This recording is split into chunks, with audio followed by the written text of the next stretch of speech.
El primero, en el 2017, saco un libro que se llama México Lindo y Querido Diario. Este libro es una compilación de historias que armé en una clase de arquitectura de software.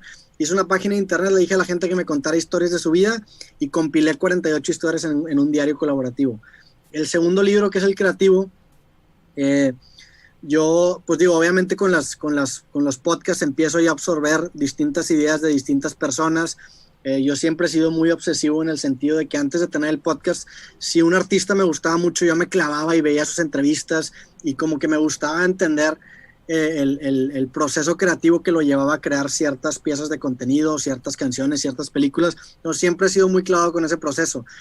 Y en esa búsqueda de inspiración me empiezo a topar con distintas joyitas o distintos pepitas de oro que yo empiezo a anotar en mi celular. Entonces, eventualmente tenía tantas pepitas de oro anotadas en mi celular que dije, ok, tengo que hacer algo con todo esto. Es demasiado material que me ha tomado como 3 años hacer. Lo quiero consolidar en algo. En ese momento no sabía que iba a ser un libro. Entonces escribo todas las ideas en un documento de Word, las empiezo a desarrollar y empiezo a tomar como que forma de libro.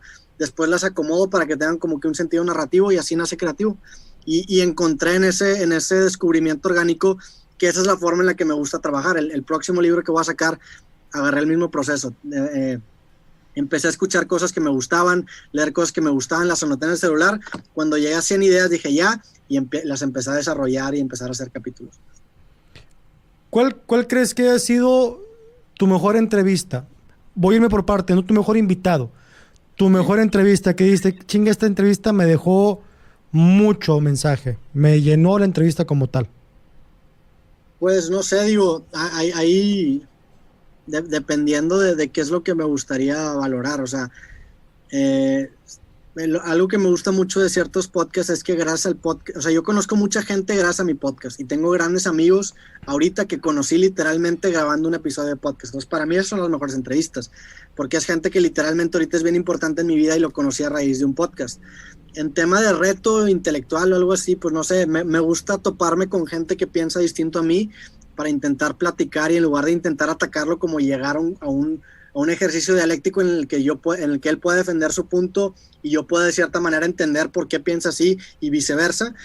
Entonces, en ese sentido, no sé, la Tolini me gusta mucho por lo mismo, que es un personaje que es muy contraria a su forma de pensar a la mía, sin embargo es una persona muy inteligente y creo que ese diálogo enriqueció mucho el podcast porque precisamente el slogan de creativo es que conversar en una sociedad polarizada es un acto de rebeldía y creo que ese capítulo es un gran ejemplo de eso. El poder conversar con gente que aparentemente es opuesta a ti te permite borrar un poquito esa diferencia tan marcada y empezar a encontrar puntos de encuentro en lugar de puntos de choque. Ok, replanteo un poco la pregunta. ¿Cuál ha sido como decías, yo quiero entrevistar a él? O sea, él por alguna razón me interesa mucho porque lo admiro por su forma de pensar, su forma de ser, es una figura pública. ¿Quién ha sido esa figura que dices tú, chinga, comadre, que consigue esa entrevista? Pues en su momento, al principio, probablemente Pepe Madero y Javier Blake. Digo, yo de secundaria, pues Panda y División Minúscula eran pues 2 de mis bandas favoritas. Ricky Treviño también. Después, no sé, digo, Jimena Sariñana, yo también era muy fan de ella desde hace mucho tiempo, entonces para mí sí tuvo un shock value muy cabrón. Recientemente entrevisté a otro músico que se llama Leiva, que yo lo sigo mucho, que tenía una banda que se llama Pereza, muy buena. Para él también fue un capítulo bastante chingón para mí. Y pues yo digo, hablando del punto de vista de fan, probablemente ellos. Después la entrevista del podcast con Odindo Perón fue muy bueno, también me hice muy amigo de él a raíz de eso. La del Ramones, la verdad es que sí he tenido muchas pláticas en las que sí he salido muy contento y digo, no mames, qué chingón que lo tuve. O también como que muchas veces la magia está en no pensar con quién estás hablando, porque siento que si te pones a reflexionar sobre con quién estás hablando, como que pierde la magia. Y justamente lo decía Leiva en el podcast que hice, él me decía, yo de repente me topé con que estaba tocando enfrente de 20,000 personas en un show en España, y si me ponía a pensar en eso, automáticamente como que se cae pues se cae la carpa, ¿no? Porque a fin de cuentas es algo bien extraño, entonces intento no pensar en el momento en eso, pero de repente sí me llegan esos momentos. Justamente en la nueva en el nuevo creativo que grabé con Javier Blake tuve un lapsus así y se lo platiqué. Entonces creo que también gran parte de la magia está en no estar pensando todo el tiempo en eso, porque pues después como que, no sé, pierde un poco la magia. Es como un estado de flow. Ahora, ¿cuál ha sido no sé si la peor entrevista o la que he visto, chinga, no lo hubiera hecho? Si quiere decir nombre, si no, obviamente, pero es ching, esta, no debía haberla subido. Hay entrevistas o hay pláticas en donde no son tan buenas, pero por mi culpa. Entonces he aprendido con el paso del tiempo a blindarme de esas experiencias. Entonces no me gustaría nombrar nombres porque no creo que haya sido culpa de la persona, sino que fue más que nada culpa de mi inexperiencia.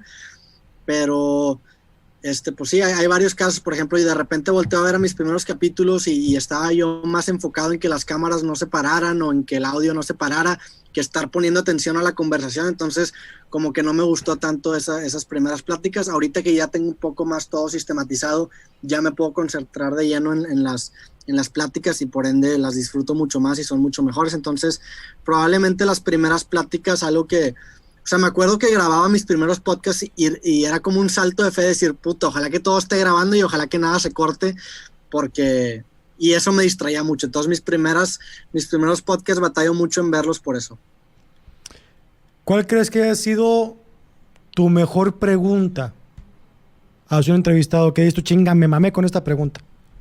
Pues tengo ya varias preguntas que casi siempre hago. Me gusta mucho explorar el tema religioso, por ejemplo, de la persona, su construcción de fe. Eso se me hace bien interesante porque puedes hacer esa pregunta a muchas personas y todos te van a contestar algo diferente. Entonces me gusta mucho esa pregunta. Me gusta mucho, últimamente he traído el tema de drogas psicodélicas, que se me hace algo que ahorita está a lo mejor muy tabuizado, pero creo que va a envejecer muy bien. Creo que eventualmente vamos a llegar al punto en el que eso sea un tema en el que estamos experimentando y en el que se está haciendo cierto progreso. Entonces me gusta mucho también ese tema. Y pues en general el proceso creativo, la razón por la cual empecé el podcast es para entender los procesos creativos de las personas. Entonces el ver cómo cierto artista hace una película o un libro o una canción, a mí se me hace fascinante. Esas tres diría yo.